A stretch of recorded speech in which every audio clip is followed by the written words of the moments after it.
Good afternoon class.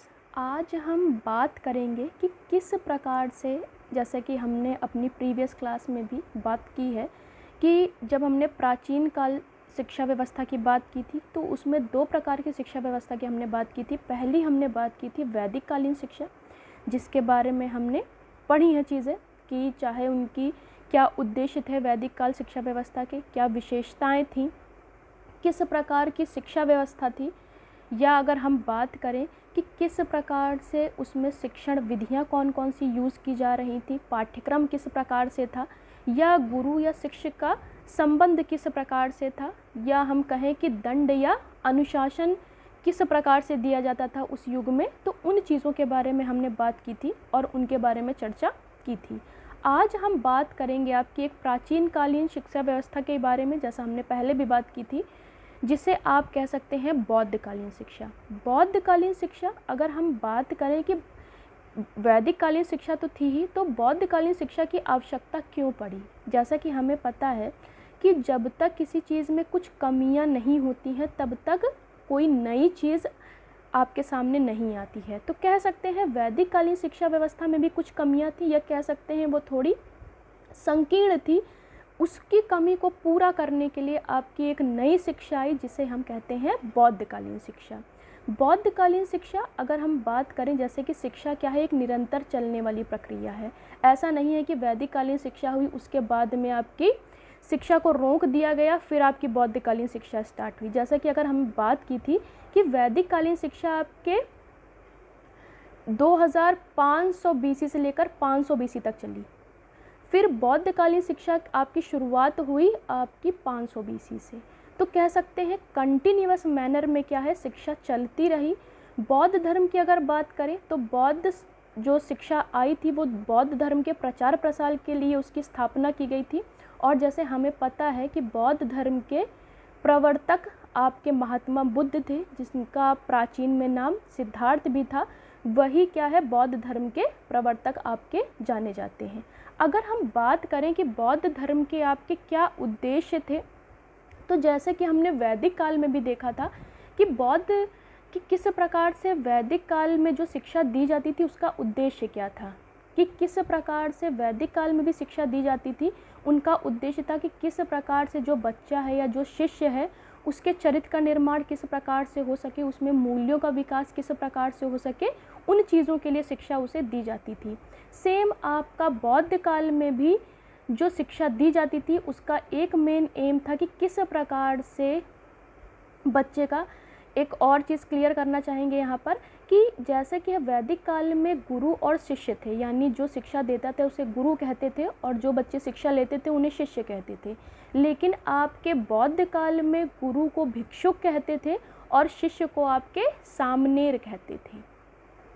और जैसे कि वैदिक काल में कह सकते हैं कि गुरुकुल में शिक्षा दी जाती थी, तो आपके बौद्ध काल में मठ या विहार की स्थापना की गई, जहाँ पर आपकी प्राइमरी और हायर एजुकेशन दी जाती थी।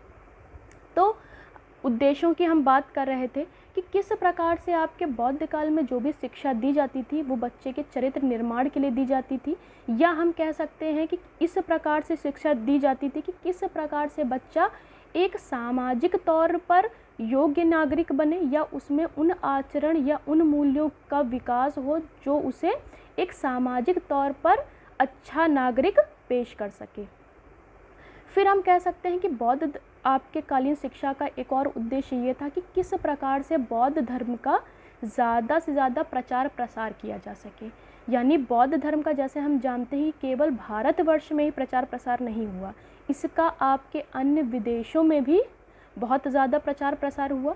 यानी बौद्ध धर्म का एक और मेन एम ये था कि किस प्रकार से अपनी संस्कृति को और ज़्यादा प्रचार प्रसार किया जा सके या उसका संरक्षण किस प्रकार से किया जा सके, ये भी आपकी बौद्धकालीन शिक्षा का एक उद्देश्य माना जाता है। फिर हम कह सकते हैं, जैसे हम कह रहे हैं बौद्ध धर्म, तो हम कह सकते हैं धर्म का एक निकट संबंध होता है अध्यात्म से, क्योंकि धार्मिक शिक्षा है तो कह सकते हैं अगर हम धर्म की बात करते हैं तो वहाँ पर अध्यात्म ऑटोमेटिक उस चीज़ से अटैच्ड होता है। तो बौद्ध धर्म की जो भी शिक्षा दी जा रही थी आपके मठ या विहार में, तो उनका मेन एम ये था कि किस प्रकार से जो भी बौद्ध धर्म की शिक्षा ले रहा है उसका अंतिम लक्ष्य था मोक्ष या निर्वाण की प्राप्ति करना, यानी इन सांसारिक चीज़ों से मुक्त होकर आध्यात्मिक चीज़ के द्वारा ईश्वर की प्राप्ति कर लेना या उस सत्य की प्राप्ति कर लेना और मोक्ष या निर्वाण को प्राप्त कर लेना। जैसा कि महात्मा बुद्ध ने भी कहा है कि सांसारिक चीज़ें बहुत ही क्षणिक मात्र हैं, यानी ये बहुत ही अल्पकाल के लिए हैं, ये ख़त्म हो जाएंगी और केवल रह क्या जाएगा हमारे साथ, वही एक ईश्वर या सत्य रह जाएगा जिससे हमें मोक्ष या निर्वाण की प्राप्ति हो जाएगी। तो इस प्रकार से कह सकते हैं कि आप या उन्होंने बौद्ध धर्म में ये भी चीज़ें कहा कि हमेशा व्यक्ति को सांसारिक, यानी बौद्ध धर्म ने व्यक्ति किस प्रकार से सांसारिक तौर पर एक योग्य नागरिक बन सके उसके लिए भी शिक्षा दी जाती थी, प्लस वो आध्यात्मिक तौर पर किस प्रकार से ईश्वर या सत्य की प्राप्ति कर सकता है उन चीज़ के लिए भी शिक्षा बौद्ध काल में दी जाती थी। यानी बौद्ध धर्म में ये चीज़ें कही जाती थी किस प्रकार से हम आध्यात्मिक चीज़ों के लिए निरंतर तत्पर रहें सदैव, कि किस प्रकार से हमें मोक्ष या निर्वाण की प्राप्ति हो जाए। अब अगर हम बात करें विशेषताओं की, यानी बौद्धकालीन शिक्षा की विशेषताएं क्या थीं, जैसा कि हमने वैदिक काल में पढ़ा कि शिक्षा क्या सभी के लिए थी, लेकिन वहाँ पर हम देख सकते थे कि स्पेसिफिक वर्ग थे और उनकी आपकी अलग अलग आयु निर्धारित थी। तो यहाँ पर हम कह सकते हैं कि शिक्षा सभी के लिए थी, सार्वजनिक थी, सबके लिए, कोई भी धर्म या जाति का मतलब बच्चा क्या है शिक्षा ले सकता था। प्लस फिर कह सकते हैं कि प्राइमरी एजुकेशन यहाँ पर फ्री थी। जैसा कि हमने वैदिक काल में पढ़ा था कि प्राइमरी और हायर दोनों एजुकेशन फ्री थी, लेकिन यहाँ पर कह सकते हैं बौद्ध काल में केवल आपकी प्राइमरी एजुकेशन फ्री थी, हायर एजुकेशन के लिए बच्चे को फीस देनी पड़ती थी। फिर हम कह सकते हैं कि यहाँ पर शिक्षा का जो भी अधिकार था, यानी शिक्षा के लिए किस प्रकार के नियम कानून बनने चाहिए या किन के निर्देशों के द्वारा शिक्षा को चलाया जाना चाहिए, उस पर संघ का आधिपत्य था। यानी संघ होते थे, जैसे कि हम कह सकते हैं कि उसमें आध्यात्मिक लोग होते थे या जानकार व्यक्ति होते थे, जो संघ के व्यक्ति होते थे जिनके दिशा निर्देशों पर आपके शिक्षा चलाई जाती थी। यानी कह सकते हैं शिक्षा पर संघ का अधिकार था।